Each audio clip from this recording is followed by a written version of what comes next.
had to admit, normally when I meet people for the first time, I try to not ask so many questions before, Right. because I want it to be authentic. Right. And I want it to be like the first time, of course. And but now it's a bit tricky, since you're my garden guru, and I haven't seen all of your programs, of course, but quite a few.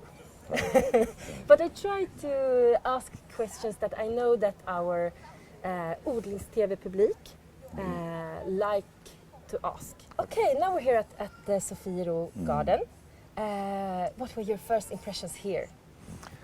Well, having never set foot in Sweden before, This is the first time. very first time, my first day in Sweden. Wow. So I genuinely didn't quite know what to expect. And I'm impressed by the range of plants. You know, I suppose I'd expected things to be a little bit more limited or extreme. And it's very beautiful. It's very beautiful here, and there's lots of interesting things being grown. And I like the idea of the public coming in and sharing, and I like the land art around too very much. This was something extraordinary, wasn't it? Yes, yes. Because for me, nature is a big inspiration. What do you think about nature and gardening? Is there a difference, or is Well, there is a difference, definitely, but there is, I mean, somebody once said to me that if you have a wood and you have a glade or a clearing, that is a clearing in a wood. If you have a circular clearing, that is a garden. So in other words, you need the garden, you need to see the hand of man. But that hand could be very light. It could be a very light touch. And I think that, or somewhere else, I went to a garden in France, for example, where he planted everything and then just let it go, let it do whatever it would, but he mowed paths. So there were the mown paths, but he just let the plants do whatever they wanted. Wow. So you have the mixture of a natural and gardening, or it could be very, very ordered. But I think you have to respect nature. That's the important thing. So from where do you get your inspiration? From lots of places, from nature, from art, from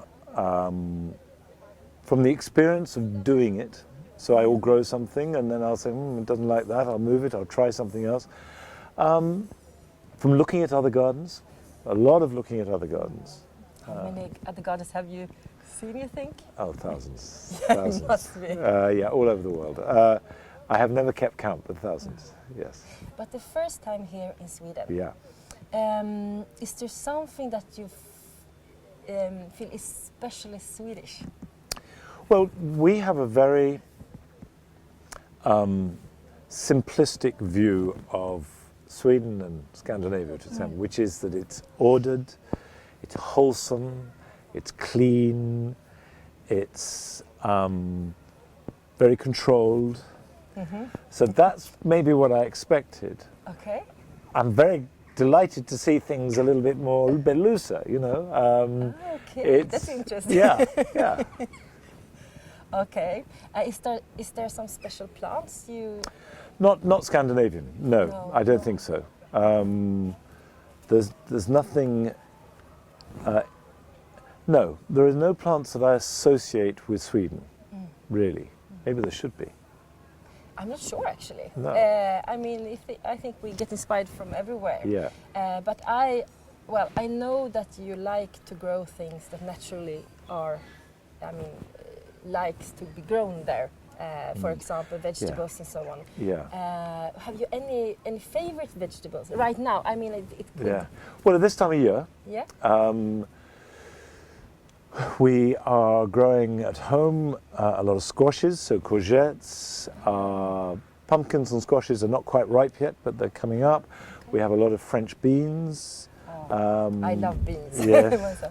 We have a lot of lettuce. We have beetroot. We've harvested our garlic. Our potatoes we've all harvested, so they've just come up out of the ground. I love chard. That's not quite this season. That comes a little bit later. We grow in the fruit. We have a lot of raspberries now, blueberries, Yeah. grapes. Yeah.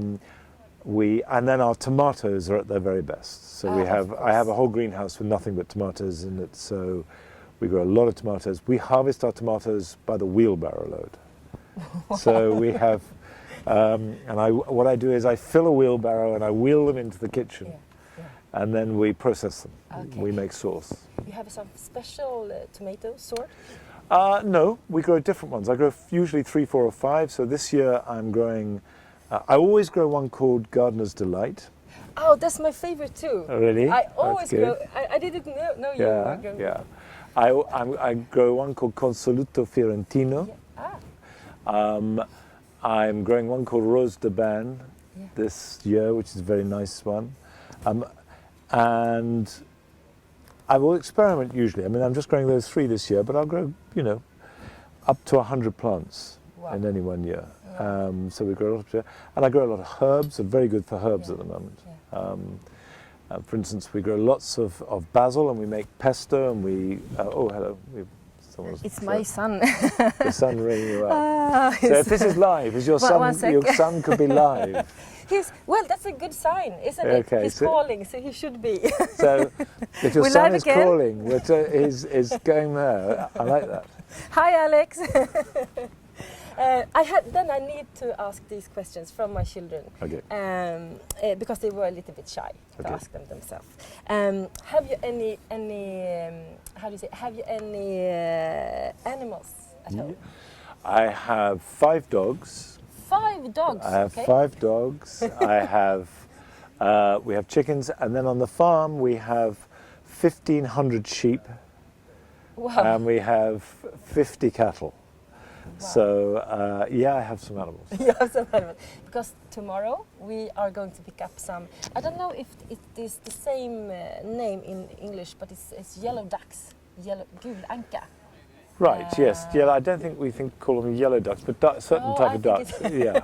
Okay. But we pick them up in our car Great. when we go back from. Well, I always used to keep ducks, but I've stopped because the fox always got them. Yeah. So to shut them up at night is important. Yeah, of course we do. And then I think we have just a few minutes, not even that more. I need to look at my question. What was the most important? Is there something else about children to grow? Because of course you love your children to grow more. And do you think it's important that children start to grow? I think it's important to get children interested very young. Okay. So as soon as they can, hold a seed. How? 2, 3. Yeah, okay. And how to do it? Well, just get a little bit with you in the soil, get a seed in, a sunflower or some beans, something that will grow tall. Yes. Maybe something they can eat, radish or peas or whatever. But then, and get them to cook with you and harvest. But then as they grow up, don't force it. Let it go. Accept that they will stop. Yeah. But the seed has been sown. Yeah. If you sow the seed young, they will come back. Yes, but yes, of course. And one last question: do you ever get bored? Yes. You do? Yes, I do. I get bored. I tend to get bored at some point in October. I just think, I've had enough of gardens and gardening. Yeah. And for about a week, or even 2 weeks sometimes, I'd like to go away and not think about gardens and gardening. Okay. And that's enough. What do you do then? Well, in real life, I can't do that because I'm still working and I have to do it. But I mean, I do. I go and chop wood or something. I go chop wood on the farm. I will go or I will saw down trees and chop them up, or I will. I actually do the same, really? But I thought this was a part of gardening. Well, yeah, it could be, but I might. I think that if you're getting bored, it's a sign. You should stop doing it. Yeah. And or maybe go and travel or see something else. But it very quickly comes back. Yeah. You have some advice to me as trying to be self-sufficient, growing food?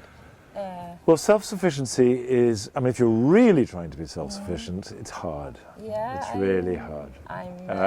My advice would be don't. Okay, why? Because there are things in life, like coffee, like tea, like avocados, like olive oil, Actually, we love you after this. And in fact, actually the serious advice is, some friends of mine tried to be totally self-sufficient and they really struggled. They really struggled. You can't work here at Sofiero as I do right now, for example. And then they went down to 70%. Okay. And the other 30% could be whatever they wanted, but they weren't self-sufficient. But they had to be honest about it. Okay. And that was fine. That was really good. Good enough. But obviously, I mean, our experience, because we are fairly self-sufficient. We have all our own meat, our own vegetables, our own fruit. You have to learn to store things well. So freeze, bottle, dry. I try to choose those veg that are easy to, I mean, like pumpkins that you can store without having I mean, like uchikikuri, for example, here in Sweden. Yes.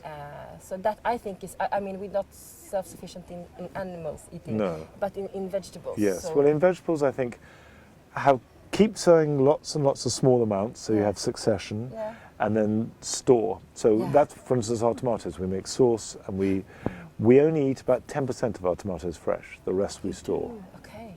And the same with basil. We make pesto and we freeze it and we store it. Get a tunnel or a greenhouse. Yeah, I already have, and I also pick a lot in the nature at our place. I mean, like hazelnuts and so on. I try to not grow everything myself. I let nature. You forage. Is that the name? Yes, that's it. Okay, okay. I think actually we don't have so much time left, but we had some great time. Thank you. And thanks a lot. I got some really good advice, and I hope you at... sorry, switching to Swedish That's all right. Jag hoppas att ni på OdlingsTV här nu också fick en massa råd ifrån Monty Don himself. Och vi kommer att också lägga upp klipp lite senare här, och vi ska se om vi kan texta det på svenska för alla som kanske inte riktigt hängde med på den här engelska delen. Men kolla in OdlingsTV på YouTube, hemsida, alla sociala medier, och så kan ni följa oss där, och vi kommer lägga ut massor av klipp här efter också, inte bara livesändningen alltså, utan massor av klipp här efter som vi har filmat parallellt med den här exklusiva första intervjun vi fick av dig. Tusen tack, då avrundar vi. Thanks a lot, Monty. Thank you very much indeed. Thank you. Thank you.